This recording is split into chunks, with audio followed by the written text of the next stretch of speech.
Basically what we're seeing here is the foundation. This foundation and wall system. The foundation is a 4-inch concrete slab with about 200 feet of PEX installed. Underneath that 4-inch slab is 12 inches of river sand for mass. Underneath that 12 inches of sand is 2-inch blue board stock insulation foam. The walls are concrete block that are dry stacked. Found that information on the internet. They're all glued together with PL400 glue. Then it has 2 coats of surface bond on the inside and outside. The cores are all filled with rebar and concrete. We have structural 4x4 steel throughout the basement, primarily supporting the mass of a trom wall that's on the first floor or the main floor.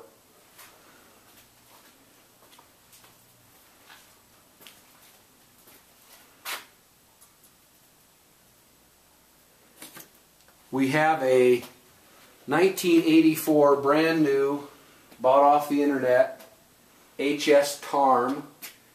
The Tarm company was a Scandinavian country that built these. They're a multi-fuel unit.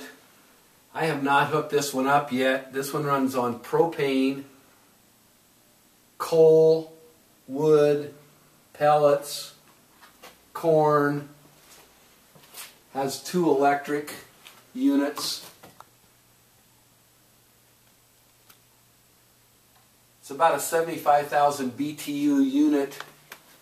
Right now I kind of think it's an overkill and I haven't hooked it up yet.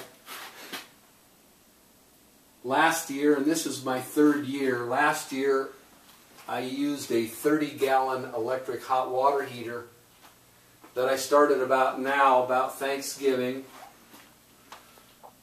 I just put that in. Plumbing is basically just labeled for me to sit down and look at, try to educate myself, as I'm not a plumber, not an electrician, and try to figure out what works and what doesn't. The first year I used a 2.5-gallon hot water heater to heat the floor, which was under capacity. Right now the floor with the PEX, I think, has about 7 gallons when you had a 2.5-gallon hot water heater. Now with this 30, I can heat it up in a matter of minutes.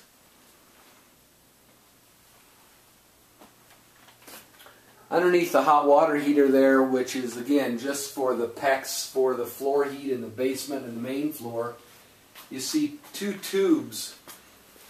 Those 8-inch tubes are about 6 or 7 feet underground outside.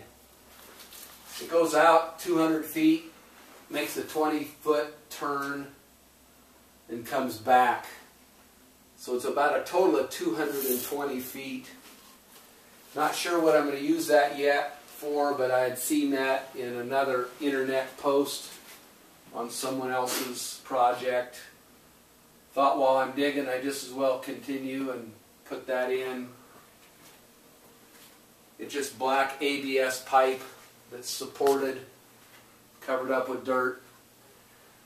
I have some insulated tubes that go up to the 2nd floor that I may sometime set up and connect to take hot air off the 2nd floor, which gets pretty warm, and bring it down to the basement, loop it through underground, and then send it back to the 2nd floor again. What I've determined is this 20 by 24 foot building that's 3 levels with an outside basement vented door. I can open that window in the summer and open one window in the 2nd floor in the summer, and it works kind of like a chimney effect. And that's out to the east, where after after about noon it's in the shade and it's rather cool right there. So it brings that cool air through that vented door, up the staircase, past the first floor, and on and out the second floor where I have some other ventilation. That chimney effect keeps it cool throughout the building, and I haven't really needed to hook up the loop system. The green barrels that I have in the basement, each one holds 275 gallons of liquid. They're insulated with spray-in-place polyurethane foam that has an R value of 7.14 per inch, which I've used pretty much outside the whole structure. Everything's been foamed. Kyle Townsend, a friend of mine that has a foam machine, has put foam on the foundation footings, outside the building, on my barrels, in my walls, in my ceiling, in my roof. That was probably one of the most expensive ventures that I had with this building. I probably have $5,000 worth of just insulation, whether it be the 2-inch board stock, the foam throughout the building. But between insulation and the mass of the 4-inch floor, the mass of the 12 inches of sand, as we go upstairs we'll see tile and trom wall. I just feel like it's all about mass. It's caveman technology, where if you heat the rock will stay warm. If you get the rock cool,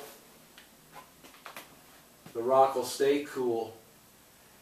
We're going to go upstairs in just a little bit. Basically have one room that has water in it, and that's the bathroom. Again, it's highly insulated. The walls, the floor, the ceiling. My plumbing system basically is also just in one area. So I can walk away from this building in the middle of the winter. Nothing will freeze. You'll see some windows or some plastic covering that will have sunlight come through, basically heats the system. We have PEX that pretty much goes through the whole building. It's the floor. It's into the first floor. We have a PEX that provides water to the bathroom, which has a shower, a sink, a urinal.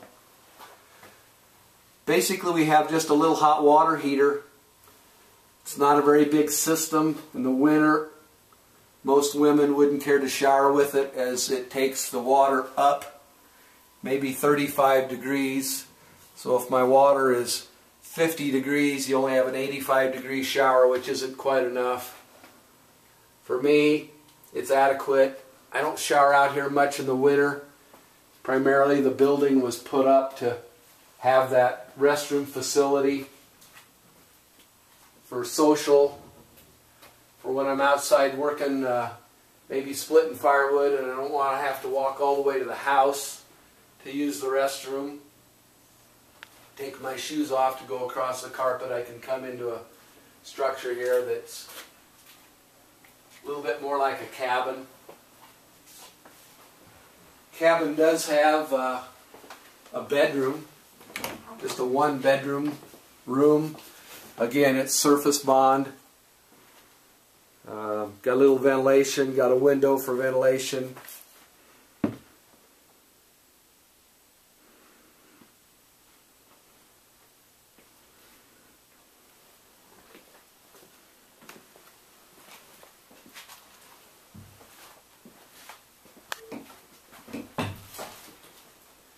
I use it a lot for storage. Really still kind of in the building phase. Started 2.5 years ago at Easter digging the foundation with a bobcat. I pull electricity and water from outside underground. No different than any other probably home Again, it's a little bit more like a cabin, not so much like a lady's retreat, but more of a man's retreat. This staircase here goes up. As we go up, we'll see some corrugated sheeting, which is used off of an old tin building.